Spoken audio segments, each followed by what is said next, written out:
हम के सुप्रीमो जीतन राम मांझी ने ऐलान कर दिया है कि बिहार में कितने सीटों पर चुनाव लड़ेंगे। हाल ही में हुई पार्लियामेंट्री बोर्ड की बैठक में यह फैसला लिया गया है।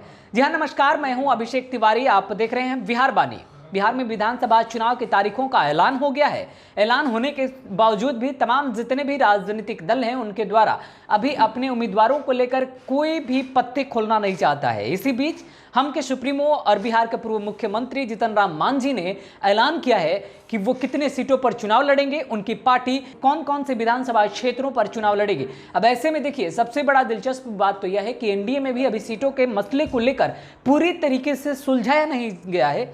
इसी बीच मांझी ने अपनी उम्मीदवारी के साथ साथ कुल एनडीए गठबंधन को लेकर कुल जितने सीटों पर चुनाव लड़ने का मंशा जाहिर किया है, एक तरीके से कह सकते हैं। अब उसको लेकर के भी देखना है कि क्या एनडीए उतना सीटें मांझी के खाते में देगी। अब इसमें सबसे बड़ा चीज हम आपको बताने जा रहे हैं कि आखिरकार मांझी ने कितने सीटों का ऐलान किया है। तो जान लीजिए कि पार्लियामेंट्री बोर्ड की बैठक में मांझी की जो ये टीम है, इसने फैसला लिया है कि वो 7 विधानसभा क्षेत्रों में अपने कैंडिडेट उतारेगी, जिसमें इमामगंज से खुद जीतन राम मांझी उम्मीदवार होंगे। आपको इसके साथ हम बताते चले कि जो सूत्रों के अनुसार हम तक जानकारी मिली है, उसके अनुसार 7 सीटों पर उम्मीदवार उतारने अब हम पार्टी जा रही है। इनमें से इमामगंज, मखदूमपुर, टेकरी, बाराचट्टी, कस्बा, सिकंदरा और कुटुंबा विधानसभा की सीटें शामिल हैं। इसके साथ ही आपको हम बता दें कि जीतन राम मांझी इमामगंज से चुनाव लड़ सकते हैं, यह बात बिल्कुल साफ है। जबकि मखदूमपुर से उनके दामाद देवेंद्र मांझी किस्मत आजमाएंगे। टिकरी विधानसभा सीट से डॉक्टर अनिल कुमार सिंह पार्टी के उम्मीदवार होंगे। अनिल कुमार पूर्व मंत्री भी रह चुके हैं, जबकि पार्टी अन्य सीटों पर हिंदुस्तानी अवाम मोर्चा के ही नेताओं और कार्यकर्ताओं को उम्मीदवार बनाएगी।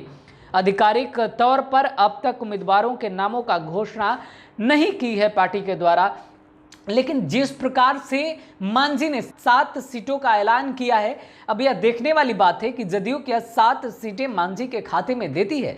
जदयू के लिए भी यह मुश्किल की घड़ी है। वैसे एनडीए गठबंधन में अभी सीटों के मसले पर कुछ भी साफ नहीं हो पाया है, अब भी पेंच उलझता ही नजर आ रहा है। एक तरफ चिराग पासवान की नाराजगी भी खल रही है। अब ऐसे में मांझी के द्वारा 7 सीटों का ऐलान किस प्रकार से जदयू या एनडीए गठबंधन लेती है, यह भी बड़ा दिलचस्प मसला होगा। और ऐसे में एक बार फिर देखने वाली बात है कि मांझी की अगली रणनीति क्या होती है, क्योंकि मांझी ने अभी एनडीए गठबंधन में सीटों का बंटवारा नहीं हुआ, उससे पहले ही अपने पत्ते खोल दिए हैं। यह लगभग अब तय माना जा रहा है। 3 सीटें हमने आपको कंफर्म बताया, मांझी और उनके दामाद का, और फिर एक डॉक्टर अनिल कुमार का। बाद बाकी के 4 सीटों पर कौन से उम्मीदवार होंगे, इनके नामों का अभी घोषणा होना बाकी है। हालांकि अभी भी किसी प्रकार का औपचारिक घोषणाएं नहीं हुई है, लेकिन हमारे पास जिस अनुपात में जानकारी मिली है उसके आधार पर हम यह बात आप तक पहुंचा रहे हैं। फिलहाल इस खबर में इतना ही। आगे की खबरों के लिए बने रहें बिहार बानी पर। नमस्कार।